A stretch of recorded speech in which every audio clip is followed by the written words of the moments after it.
Hi guys. Okay, so here is the unboxing of the 2025 Royal Mint Sovereign coin. These are beautifully packaged. They're all in their tubes with that Royal Mint sealing. Let's twist that cap open, and inside we can get our first peek at the 2025 King Charles III portrait. The portrait is designed by Martin Jennings. And on the reverse of the coin, we've got the iconic St. George and Dragon design by Benedetto Pistrucci. You can see that there's that lovely rose gold finish. And I think this is the last year that they will have this rose gold tint to them. And for some reason, to me, they just look a little bit more sparkly. They are dancing around in the light that you can see there. And that's the portrait side. They're beautiful ridges. It really does have that sparkle. It's such a gorgeous coin. And here we are. Let's pick on. We're just pouring out a few more for you to be able to see them. This is how they come directly from the mint. This is the bullion coin range, so it's not the proof range.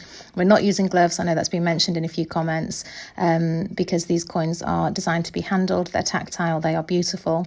That's a bit of a close-up there. I'm really trying to show you the sort of reflective nature of these coins. They really are absolutely stunning. They're available online at the moment and released in November this year, the 2025 King Charles III, the last of the rose gold sovereign.